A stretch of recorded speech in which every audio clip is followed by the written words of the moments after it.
They need more than plain antacid or alkalizers.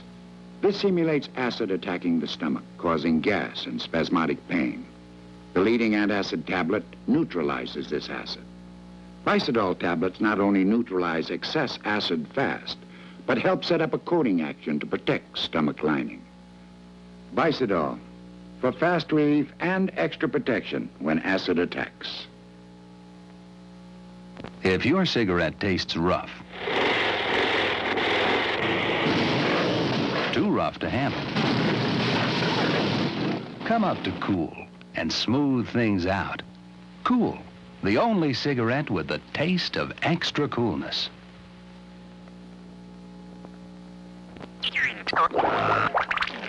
To remove the toughest food stains and get your dishes spotlessly clean, you need Calgonite.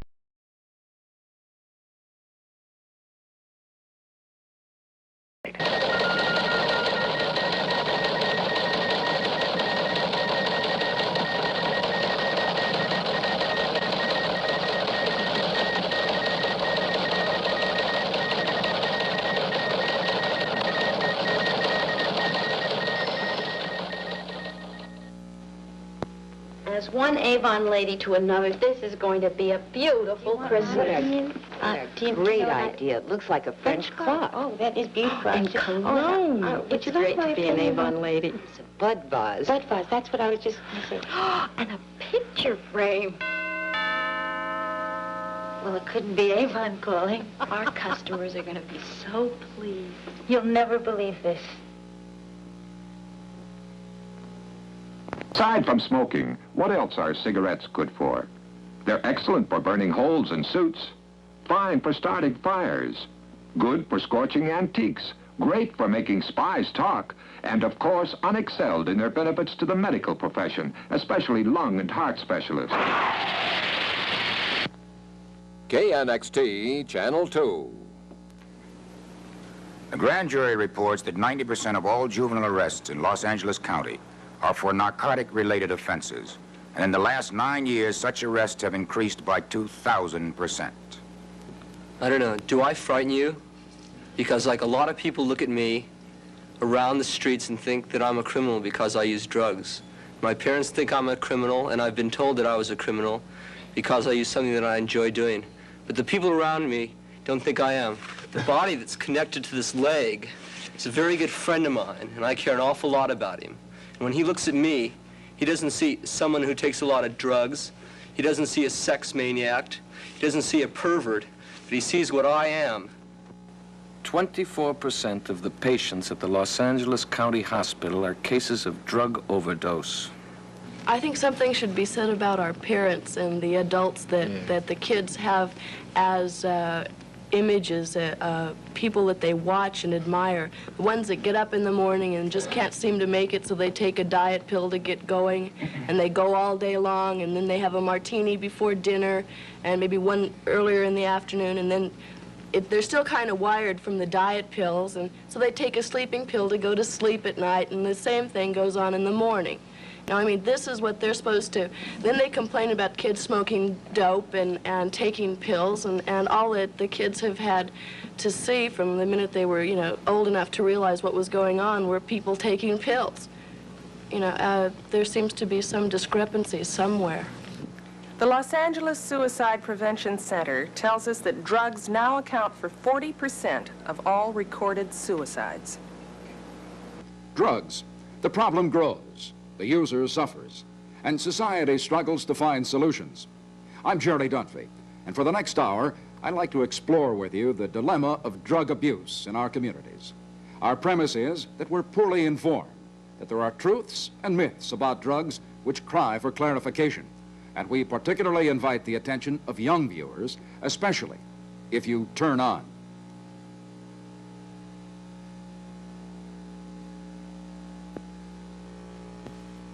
If You Turn On is presented by KNXT and is sponsored in part by General Foods. I'm going to use the wrong amount of Maxim to prove it's richer than the other leading freeze-dried coffee.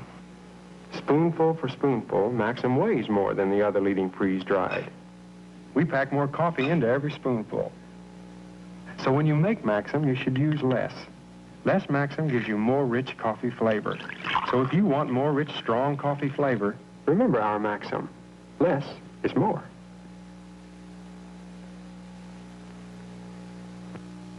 Orange Plus takes you back to the flavor of fresh orange juice. Orange juice is sweet, so is Orange Plus. Orange juice is loaded with pulp, so is Orange Plus. Orange juice is delicious, so is Orange Plus. Because Orange Plus is half orange juice, half flavor enhancers. And furthermore, Bird's Eye's Orange Plus is as convenient as frozen orange juice. Orange Plus. It tastes too good to come in a can.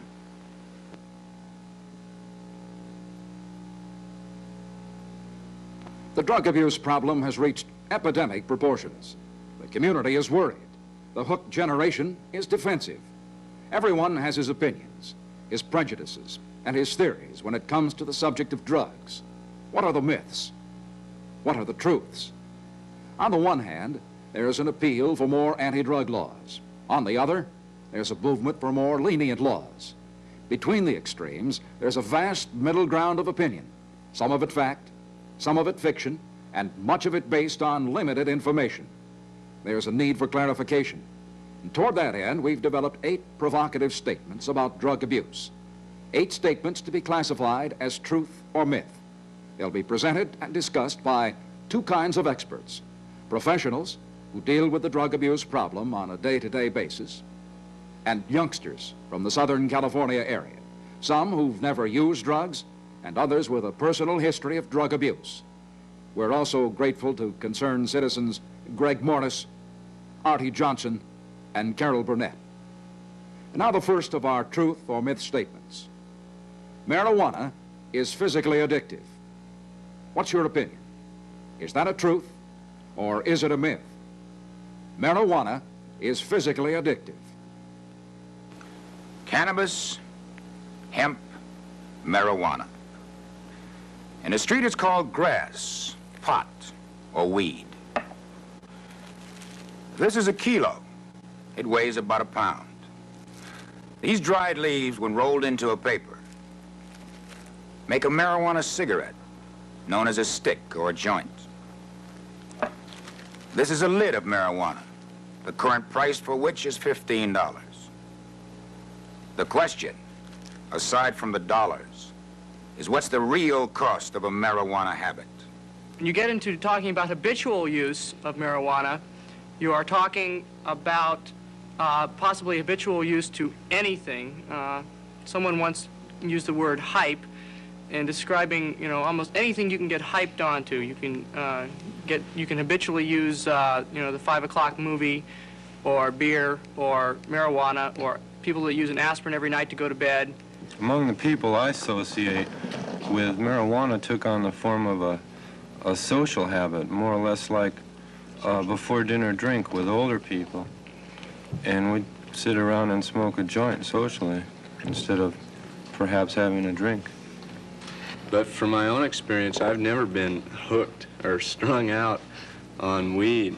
I guess I had an emotional dependency, but I was never hooked. I work at the Los Angeles Free Clinic, and we've never, or maybe I don't think we've ever had a case of anyone coming in and saying they had a problem with marijuana, addiction or use. Well, I know from experience, because I've been arrested before because of marijuana and big quantities of it, and where I was living, we had to smoke a lot of it to get rid of it. And and it got pretty bad because, we had maggots in the house, because marijuana, after a while, after heavy usage of it, makes you really passive and very tired. And your mind's really spaced out, and you just don't really care about anything except just sitting there and just tripping out. If you talk about somebody with a heavy marijuana habit, I assume you're talking about somebody who's smoking marijuana very often. And the question I would ask is, what aren't they doing when they're smoking marijuana? Why aren't there enough satisfying things for them to do without turning on? And why does turning on make the things that they're doing so much more satisfying if that's the excuse people are using? So my question goes more to what isn't being done during that time. Well, I think that by saying that marijuana causes a loss of motivation, marijuana isn't necessarily the cause, it's just a parallel circumstance. Because there is no drug that's going to change your mind and make you do something that you don't want to. You know, it has to be inside anyway, in the first place. And people who really get hung up on marijuana usually have a deeper problem, you know, something more serious than just, you know, smoking joints all the time. There is a physical addiction to tobacco, which there is not to marijuana. And there is a physical addiction to heroin, but there is no physical addiction to marijuana, although many people do develop a psychological dependence, which makes it necessary for them to smoke it whenever they become anxious. Marijuana is physically addictive. Truth or myth? Television station KNXT in Los Angeles commissioned the Field Research Corporation to sample public opinion on drugs. A total of 504 persons over 18 years old were interviewed in Los Angeles and Orange counties, California. This sampling was taken in March of this year. And here are the answers to our survey. Marijuana is physically addictive. 50%, one half of those interviewed, believe this statement is true. Only 33%, one-third of those polled thought it was a myth, and 17% were undecided. We also sampled the opinions of 40 recognized authorities on drug abuse, medical men, counselors, psychologists, social workers on the same statement. Marijuana is physically addictive. Their response, truth, 10%, myth, 85%, undecided 5%. The public opinion and expert opinion do not agree. With regard to the addictiveness of marijuana, most professionals warn us of potential psychological or emotional dependence as a result of habitual marijuana use. However, as for our statement, marijuana is physically addictive, that's a myth, despite public opinion to the contrary. How well are we informed about drugs? Is there an information gap? Take uppers, for example. What are they? Ask any high school student. He'll tell you that uppers are stimulants. Try this statement. Stimulant drugs, such as pep pills and speed, are potential killers. Is that a truth or a myth, in your opinion? Uppers, the stimulants, the amphetamines and the methamphetamines, the pep pills and the diet pills.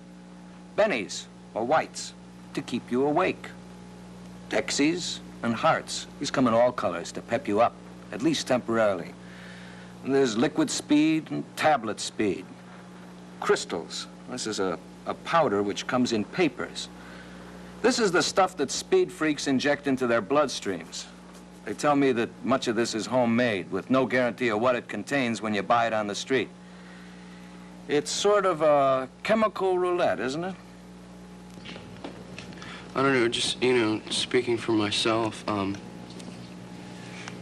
you know, if I was, you know, speeding or something, and, you know, my brain was dripping out my ear, you know, it wouldn't really matter. You know, I just kind of stuff it back in. And it's like there was a hole in my, my mental body, you might say, you know, and I tried filling it with drugs, you know, and it didn't, you know, I thought it filled it for a while, you know, did a pretty good job, you know, but it kind of lost its thing for me, you know, and I just, sap. I filled it with something else, you know, something that's real, you know, and not chemically induced. People have driven from as far away as South Orange County to the Los Angeles Free Clinic because there was no place they could feel that they could take these people who were sick or dying. And so they brought them to us, and by the time they got them to us, they were already dead, and there wasn't anything we could do. You know, the illegality of drugs makes it almost impossible to get immediate treatment. And this has probably resulted in many deaths or near deaths because they couldn't get to the hospital because they didn't want to be busted. Well, since I've been sitting here and hearing about all these drugs, I couldn't relate to them really because See, I come from, I guess you'd call it a form of a ghetto, a barrio. It's a Chicano barrio. And these drugs they've been talking about right now, I hope this doesn't sound prejudiced, but it's more like white man's drugs. Because, see, down where I live, you can't afford these drugs. They cost too much. And also, these drugs are realization drugs. And who wants to realize they live in a barrio? They live in poverty. And that they're persecuted, you know, a persecuted race. But what I really wanted to say is our big problem down there is reds, RDs, barbiturates. It's really bad. You know, it's a heavy come down, so you just take more. And speed is, you know, really hard on the body. But you can get it just about anywhere. Pep pills and bennies contain the, as well as diet pills, contain the same ingredients that are in speed, crystal, or whatever the current terminology is. These are used not only by young people, but in very vast quantities by middle-aged and older people. They can, in moderate quantities, precipitate serious psychotic disorders. We find that people who abuse these drugs, for the most part, have a great inadequacy about themselves and feel very impotent as people. And the reason they use speed is because it makes them feel so powerful and positive. Amphetamines kill brain cells, and in the autopsies of those children who've been found dead from amphetamines, there is tremendous destruction of the brain cells themselves, which are never replaced. So anyone who shoots amphetamines is slowly destroying their brain and killing the cells which will not regenerate. Stimulant drugs, such as pep pills and speed, are potential killers. Truth or myth? First, a look at the answers from our public opinion survey. The overwhelming opinion here is that the statement is a truth. 87% to 5%, with only 8% undecided. How does that jibe with our survey of 40 recognized authorities? Here, too, there's little argument. 95% to 5% favoring truth. However, when used moderately, according to prescription, stimulants do serve a legitimate medical purpose. But we're concerned with the abuse of these drugs. Drugs which stimulate the central nervous system, affect respiration, and can aggravate the heart. But our statement, stimulant drugs, such as pep pills and speed, are potential killers, is definitely true. From uppers, the logical step is to downers, the depressant drugs. These drugs, called barbiturates, are very prominent in today's drug scene, particularly among teens, and sad to say, pre-teens. We know they're addictive, but how dangerous are they when compared, for example, with a well-known hard drug like heroin? Our statement, withdrawal from barbiturates, such as sleeping pills, is more dangerous than heroin withdrawal. Truth or myth? They call them downers. They're the depressants, the sleeping pills classified as barbiturates. Many of you have them at home in your medicine cabinets. In the drug culture, out in the streets and at your neighborhood school, you can show them to the kids and they'll tell you what they're called. Reds, yellow jackets, rainbows, blue heavens. Colorful pills, aren't they? Colorful names, too. But they don't make for a very colorful life. For reds, I really put down on them because they're mainly a bust. And also, you can die from them. I know through experience because I have ended up in the hospital twice. Or I would say any area of Los Angeles area, I would say is predominantly black or gradually becoming predominantly black. We very seldom hear of people going through withdrawals. Most of the time when you hear of, you know, a bad case, you know, behind barbiturates, it's when we go to one of the morgues or to the mortuary or something and see, you know, sometime your best friend laying there dead off of different barbiturates. Well, like I was talking to these chicks once, because like, if you want reds, all you got to do is go in the heads. and scolds. And you just sit there for a while and you get them. And I was telling him about the withdrawals and what can happen, and they didn't believe me. Barbiturates for me, that was my bag, you know. I was a downer freak. And like, I don't know. See, like the girl said before, you know, is, you know, fun stumbling around and, you know, doing, you know, whatever you feel is, you know. For me, I felt when I was on downers, you know, I was doing what I really wanted to do, you know. I was really loose. I really got loose, you know. I could say, well, I better not say it. And I really felt loose, you know. I felt I was more me, you know. And when I came down off the downers, you know, I was all paranoid, you know. I crawled back in my little, you know, shell, and like downers just brought, you know, this out of me, you know, got really loose and things, you know. And like I got strung out using so many a day, you know. And when I put down on them, you know, I didn't go to the hospital, you know. I heard that you could die, you know, and things like that. But that really didn't bother me, you know, because I really didn't give it. When you talk about withdrawal per se from Seconal, Amatol, reds, blue heavens, yellows, yellow jackets, whatever type of barbiturate that you're talking about, the chances of convulsing, not just while you're feeling bad, and sincerely, I have been busted, put in the county jail, and I convulsed my 8th day, and I was clean. I convulsed my 8th day with no problem. I got just a taste upset, and I convulsed. And, you know, thank goodness I was in a closed setting where there were other addicts, and, you know, I had immediate attention. You go into grand mal seizures. Actually, I heard a doctor say, or one of the gentlemen over here, that it isn't as painful. God, I didn't even want to, I had pain, and it was longer lasting. It didn't just come and it was gone. I had it longer, and it's harder, I can honestly say, for me to stay away from reds than it is to stay away from heroin, because they are so plentiful. And I used to kick a heroin habit with reds, and then I'd convulse, you know. And I really, because I wasn't educated enough, you know, the majority of the time when people convulse, they die, you know. No, everybody's too loaded to even stick a spoon in their mouth, you know.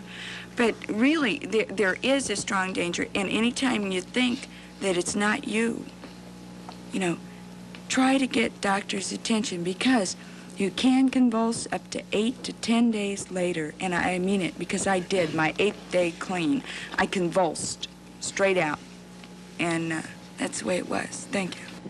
As far as the withdrawal from a heavy addiction to barbiturates, they are in fact more dangerous than withdrawal from heroin, perhaps somewhat less painful. The person who is withdrawing from heroin is terribly sick. He's in pain. He is one of the most miserable of God's creatures, but only very seldom does he die from this very dreadful experience. It's a little bit like being seasick. You're not dead, but you wish you were. As far as the barbiturates are concerned, less painful, but they can cause severe acute psychosis. They cause seizures, epileptic seizures, and a certain proportion of people will die unless they're properly cared for. Withdrawal from barbiturates, such as sleeping pills, is more dangerous than heroin withdrawal. Our public opinion survey tells us that only 11% of the general public think this statement is true. 55% believe it's a myth. 34% didn't know. What about the experts sampled? Here, opinion is on the side of truth rather than myth. 57% to 40%, with 3% undecided. Again, a marked difference between public opinion and professional opinion. What conclusions can be made? The heroin addicts and the tortures of withdrawal are well known. It is torturous, and we have no intention of minimizing the horrible discomfort of heroin withdrawal. However, we've heard little about the dangers of barbiturate addiction. We know less than we should about the risks and the abuse of downers, sleeping pills. The experts agree, and the youngsters back them up. Withdrawal from barbiturates, such as sleeping pills, is more dangerous than heroin withdrawal. That is a truth. How are your opinions comparing to the experts? Our youngsters tell us about the availability of downers, uppers, grass, and heroin in their neighborhoods and in their schools. Law enforcement agencies are engaged in a constant battle in their efforts to stem the tide of drug trafficking. Where do most young people get their drugs? This leads us to our fourth statement. Most youngsters are introduced to drugs by professional pushers. Truth or myth? When I started using drugs, it was a type of thing where I didn't have peer pressure, or there wasn't no person that came out of the, dark and captured me. It was a type of thing that I was curious and I wanted to know what it was. And I started meeting people that were using drugs, and I started finding out and learning how to get loaded, I learned how to score, I learned how to clean weed, I learned how to fix, and I learned, I learned the whole gamut that connects with drugs, But the things that I didn't look at were me. I was introduced to drugs by just another person in school, and I just passed it on. And I don't know where the professionals are. Like, I didn't turn on any innocent kids because they all came to me and said, look, I want to buy a lid. Fine. So I would sell them a lid, and the $10 that they would give me, selling 6 or 7 lids, I could go out and buy another key. Like, I wasn't being a professional, I was just supporting my own habit. And I don't, like somebody said, I don't see this guy in a black cloak hiding in the bushes, 3 o'clock in the morning trying to seduce little kids, hey, little girl, you want some candy? That's not where it's at all. When you talk about professional pushers, whether or not most teenagers are introduced to drugs by them, in the conventional sense of the professional pusher, no, they're not. I think probably the professional pushers in our society are the advertising agencies. It really upsets me when I see some woman who's in her kitchen slaving away at night on television, and she takes a pill and she's riding a horse on a beach. And it just blows my mind. And if I could do that, I probably would. I'd love to go riding on the beach instead of being in the kitchen or something. The other, there's a very popular commercial which talks about the problems in our society and how hard it is to get up in the morning and read that paper about another plane crash or another hijacking or another bombing somewhere. And if you just take this little pill, you're fine. And I think this is what tends to turn a lot of people on. So I think we're introduced to drugs, and teenagers are introduced to drugs by the mass media, by parents, and but I think the question was aimed at getting at directly was who turns you on? Who is the person that gives you your drug? And when it comes to that, most teenagers get them from their friends. The drugs that are being abused are gotten from their friends. But the whole concept is pushed on us every day by the society. Most youngsters are introduced to drugs by professional pushers. Fact or fiction? A look at our sampling of households in Orange and Los Angeles counties provides something of a contrast with what our studio guests have been telling us. 52%, the majority, classify this as a myth. A large number, 42%, believe the statement to be true, and 6% are undecided. Now, what about the professionals we surveyed? Another marked difference. 95% of the experts surveyed classified this statement as a myth. It may well be that behind the scenes, out of sight, are the money men of drugs, the underworld. But on the street level, according to the youngsters here with us, the professional pushers, the big dealers, are remote. They undoubtedly exist, but as for our statement, most youngsters are introduced to drugs by professional pushers. The preponderance of opinion among the professionals and the youngsters themselves is that the statement is a myth. The fact is that most youngsters are introduced to drugs by their friends. Now, what about acid, peyote, STP? Hallucinations used to refer to the bizarre aberrations of the mentally ill, the psychotics, the schizophrenics.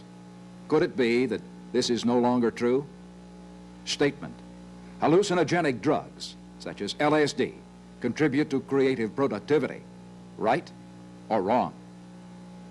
These are the so-called mind-expanding drugs, the hallucinogens.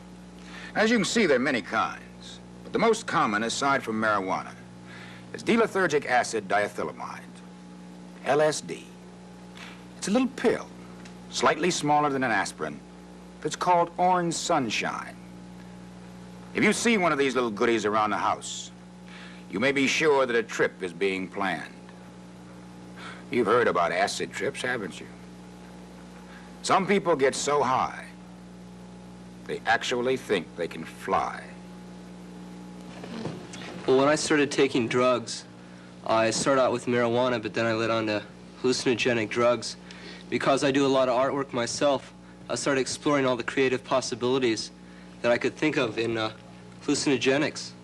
But the strange thing, and probably the most evident thing I found, is that the key word in this question that they're asking about creative productivity is how much work you can really produce. You may have a lot of thoughts in your head, and I had a lot of really great ideas for new kind of art forms that I devised in my head, but I have nothing actually there. It's still rambling around in the back of my head somewhere, and it hasn't really gone down my arms and come out to my fingers. Now, when I'm on LSD, psychedelic drugs like that, and I start drawing, sooner or later my hands start shaking, and the pen falls right out of my hand. That's really a bummer, because you can't do anything like that. You can't get anything accomplished if all it is in your head, because the role of an artist is to present what's in his head to the public, some kind of creative faculty that he has. And if it's just inside your body and the other people can't see it, it's worthless. One thing, it's like my world under the influence of LSD was an out of sight world, but when I came down it was gone, you know. It's like we did this finger painting on LSD and we go, out of sight, man, you know, we're artists, you know, we're gonna go to the museum and, you know, sell it. We take acid and do paintings. But when I came down and we looked at it, it was gone. It wasn't as good, you know? And so whatever you think on LSD, like you think I thought I found the key to the, you know, the universe. But you gotta stay high to keep it, you know? Like Leary, you know, he's gotta stay high to keep his thing going, you know? But when you come down, it's gone. You know, that world is gone. Like, I could see that I was afraid of certain things on acid, and then when I came down, you know, it wasn't any different because I just reacted in the same way and shined everyone on the same as I was doing before and just kind of played the same games that I was doing. And it wasn't until, you know, I just completely got away from that and had a chance to look into myself that I could really see what was happening and act on that, you know, so I could change some of the things that were going on. To me, Disneyland is just as much a fantasy as taking LSD is, only it's a lot safer. In this country, we haven't really investigated the drug and are generally quite afraid of it.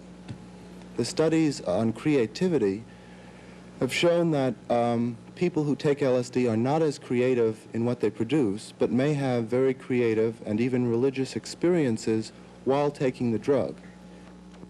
I'd like, however, to add a point here, and that is that, like most of the questions that have been discussed today, it's, the answer to them is yes, no, and maybe. There are no clear-cut answers to any of these questions, including chromosome damage, including creativity, or the answers are all three. Hallucinogenic drugs, such as LSD, contribute to creative productivity. 66%, 2/3 of the general public classify this as a myth. 13% were undecided, but 21%, roughly 1 out of every 5 people, believe the statement to be true. As for our experts, they regard this statement as myth. 90% myth, 5% truth, 5% undecided.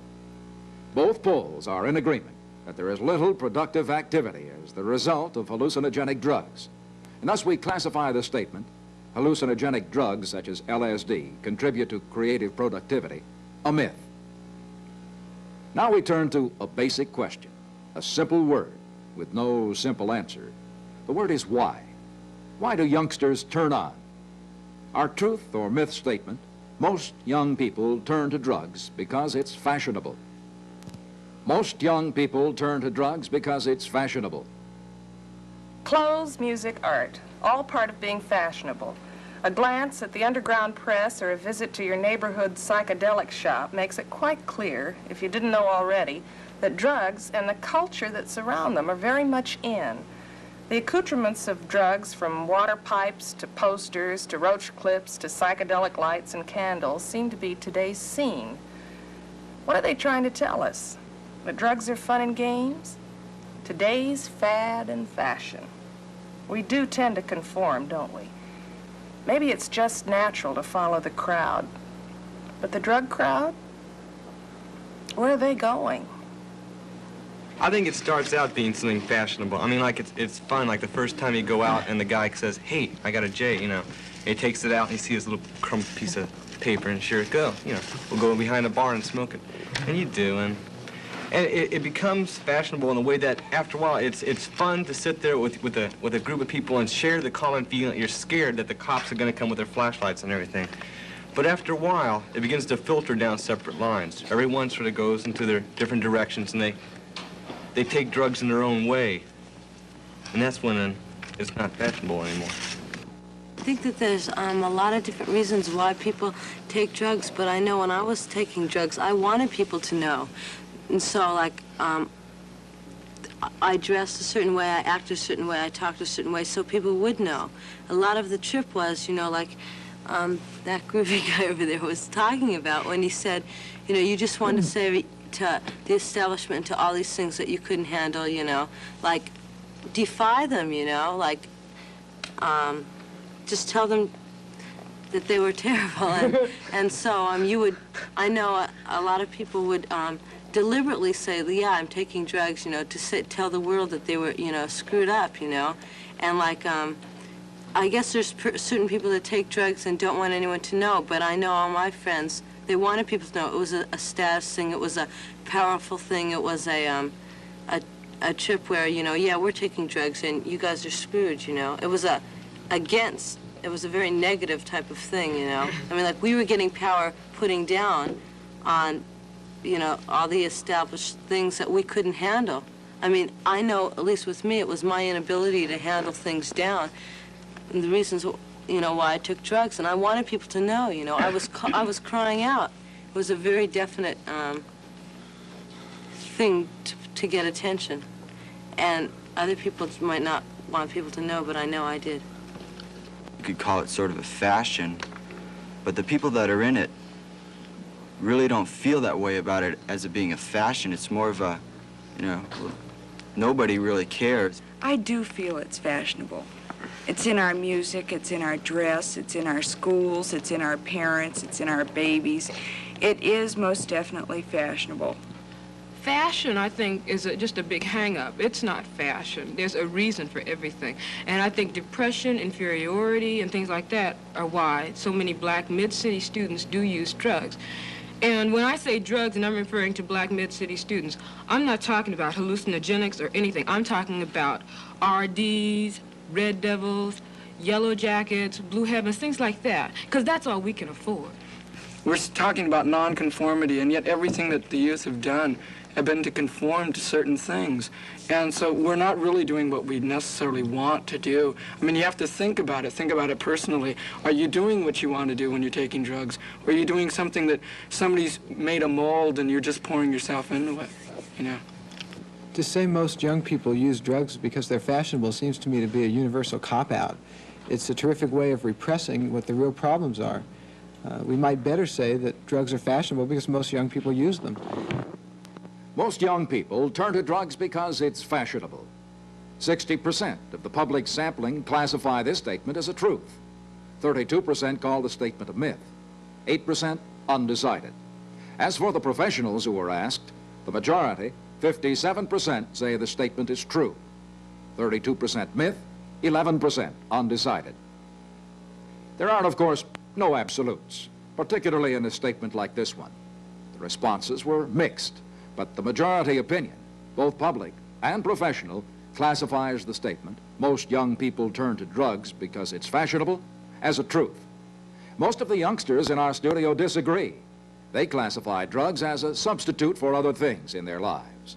But fashion is a prime motive in the opinion of those sampled. How does the drug habit start? Try this statement. Marijuana is usually a stepping stone to more dangerous drugs. Yes or no? Dangerous drugs? Well, here's a dangerous drug. Did you ever hear of smack, H, junk? This is it, folks. Heroin. This is the way they carry it. Isn't that cute? Very charming. And this, I'm told, has replaced the needle and the syringe. Plain ordinary eyedropper. They use a razor to cut a vein. Nice.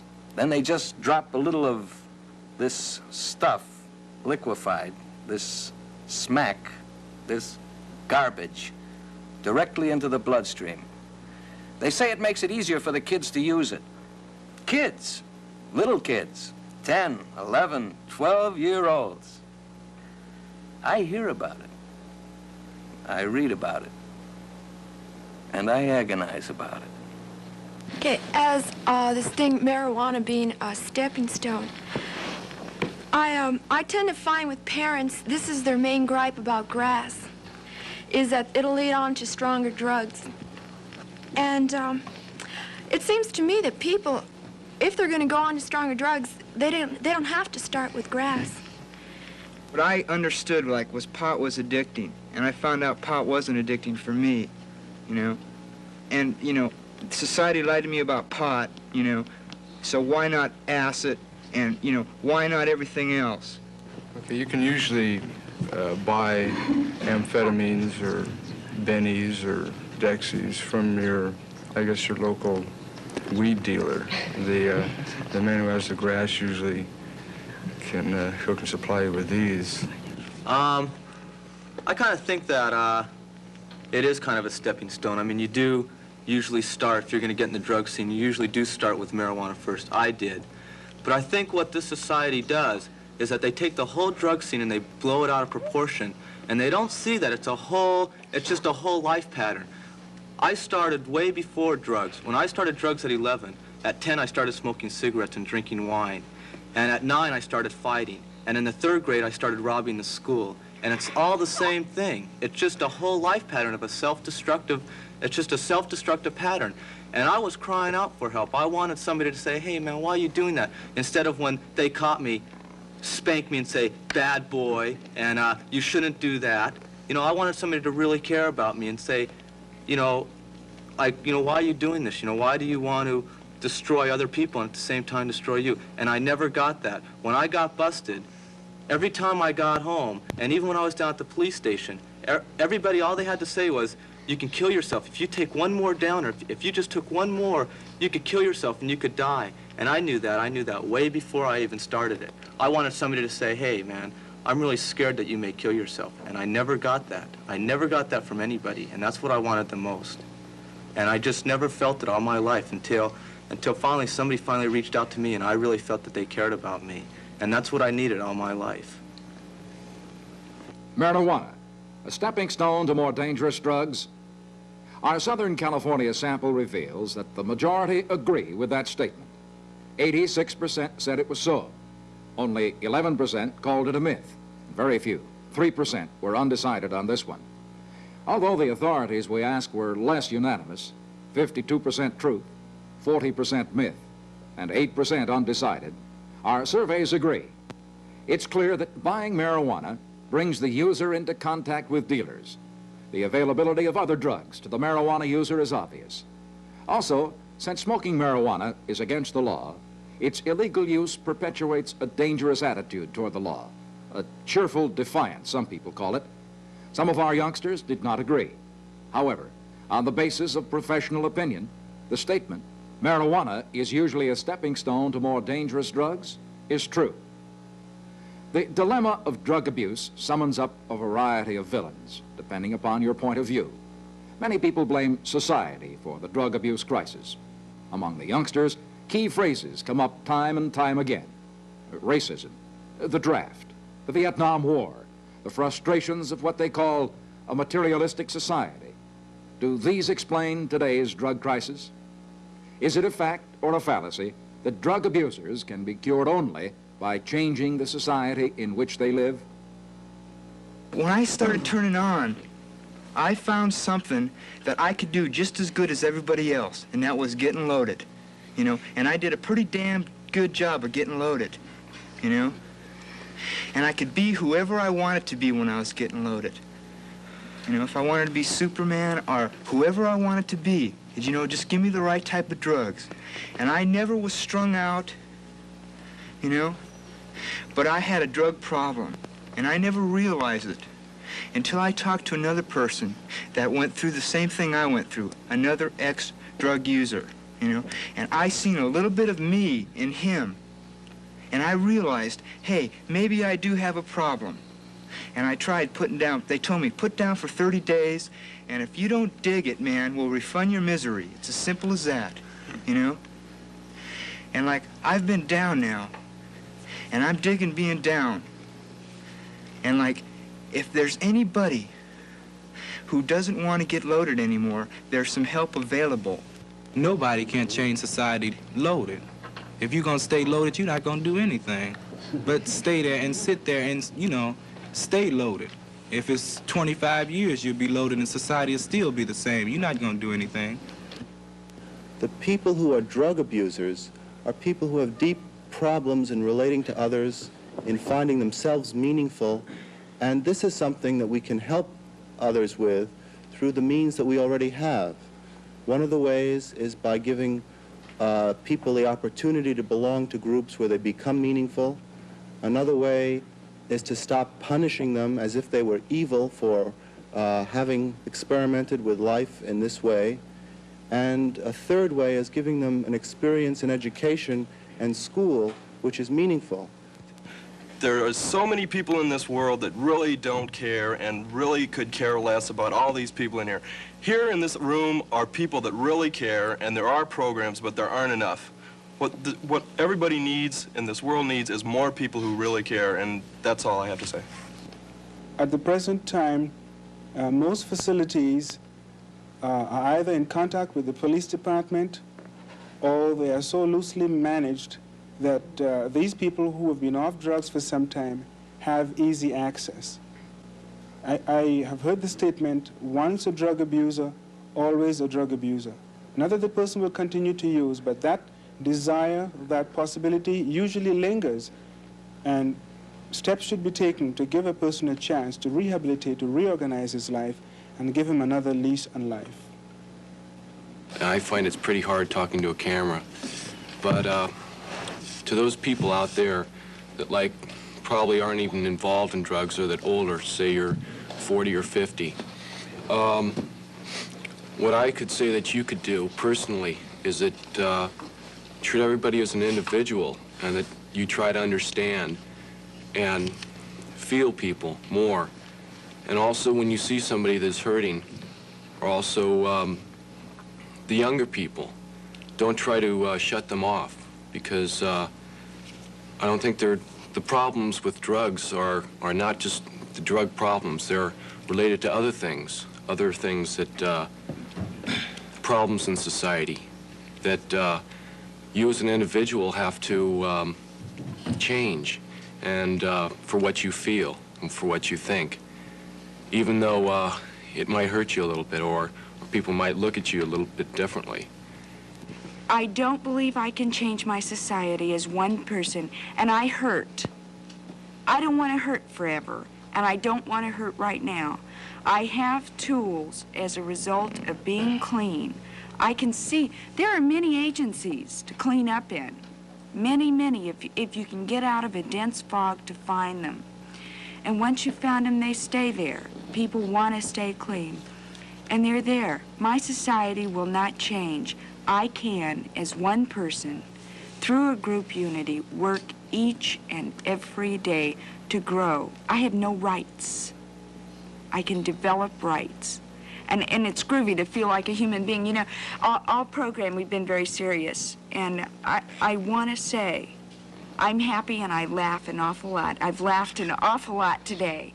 And that's very important, because I wouldn't give up drugs for something I wasn't going to have any fun in. And I laugh a lot, and I like laughing with people. That's all. Thank you. But one thing we failed to mention the spiritual man, the deep-rooted man inside that has to be met. And unless he is met, we cannot go any farther. 20 years ago, we were dealing only with the physical problem. The percentage-wise of drug cures was very low. 10 years ago, we started dealing with the psychological and emotional. When will we get turned on to dealing with the spiritual? When? And only then can we start doing something. There's many people here today, for anybody out there that wants help, many programs, everybody here wants to help because they're concerned people. Free Clinic, Done, RIF, many programs, Teen Challenge. We're here to help you. That's the main thing. Drug abusers can be cured only by changing the society in which they live. Truth or myth? 55% of our Southern California sample call this statement a myth. 35% agree with the statement, and 10% are undecided. This time, there's more agreement on the part of the experts than among the public. 18% call the statement a truth, 12% were undecided, but 70% label the statement a myth. From our surveys and from the statements of our studio guests, particularly those youngsters who have turned off drugs and turned on to a more meaningful life, we must classify the statement, drug abusers can be cured only by changing the society in which they live, a myth. Indeed, there's much evidence that drug abusers are not without hope. Witness, if you will, the youngsters who've shared their experiences and their frustrations with us. As one of the counselors who works with teenagers points out, the goal is not so much to create a better world as it is to create better people to live in the world. It's one thing to quote statistics, to render somber warnings, to criticize and to condemn. It's quite another to listen and to learn and to place personal opinion into a new perspective. We've listened, particularly to young people, because we believe in them and because they want to be heard. We've dealt with truths, with myths, with opinions, but we've really been searching for fact. We have a pamphlet for you. It's a fact pamphlet. Several pages, illustrations, drawings, and most importantly, facts. If you want the pamphlet, call us. The number in Los Angeles is 520-1212. 520-1212. Operators are waiting. One to a customer. There is no cost. 520-1212. You'll get this pamphlet in the mail if you call before midnight tonight. That's one number. That's our fact number. Now for some other numbers. They're help numbers. Get a pencil if you want. There's time. A number will appear for your area. It will be a hotline number.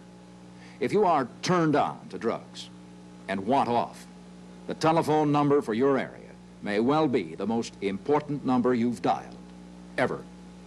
Remember, if you want the fact pamphlet, dial 520-1212. 520-1212.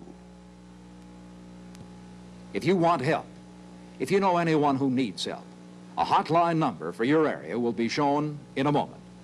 Help is available if you turn on. I don't care if you smoke pot on the weekends, man, head on, you know, that's cool too. You know, whatever gets you, you know, whatever turns you on.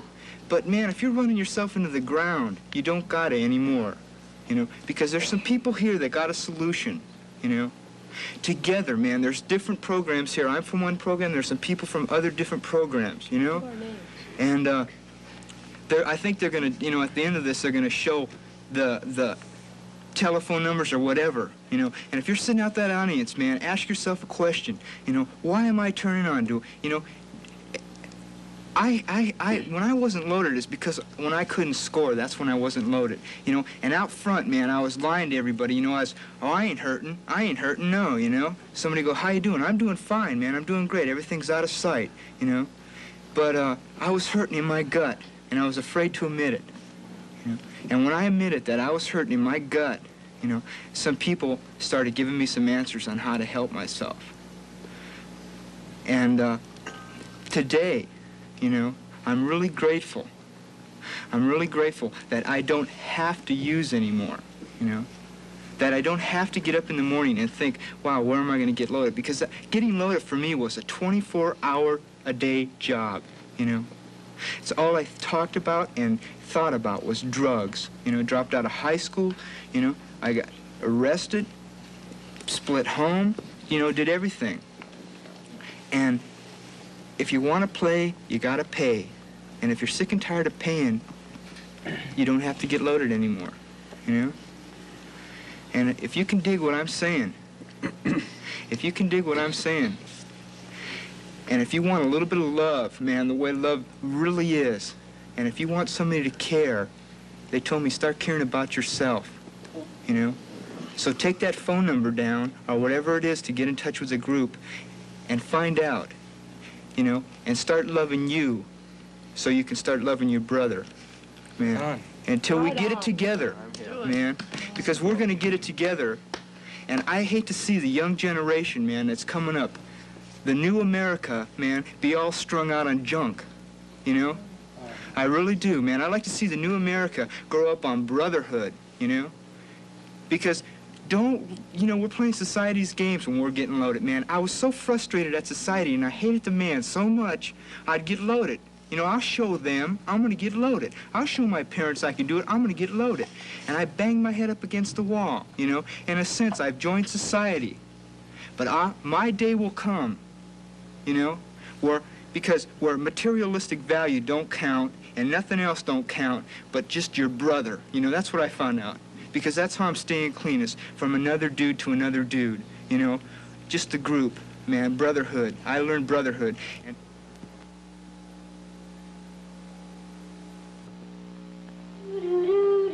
Home, dear. I'm tired. I'm going to relax and read the paper.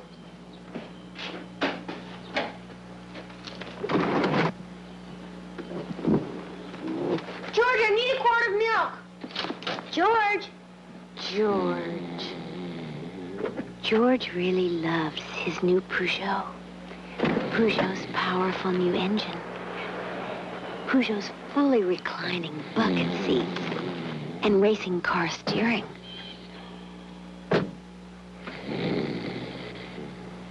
With Peugeot's four-wheel independent suspension and Peugeot's four-wheel disc brakes. George, dinner's ready. See your conveniently located Peugeot dealer and ask for a thorough test drive in one of the new Peugeot. Was presented by KNXT and was sponsored in part by General Foods.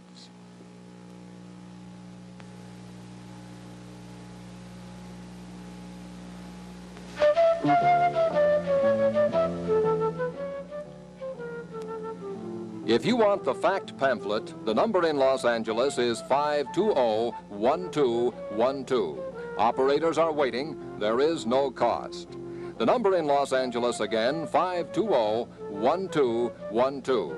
If you are outside the Los Angeles dialing area, you must dial area code 213-520-1212.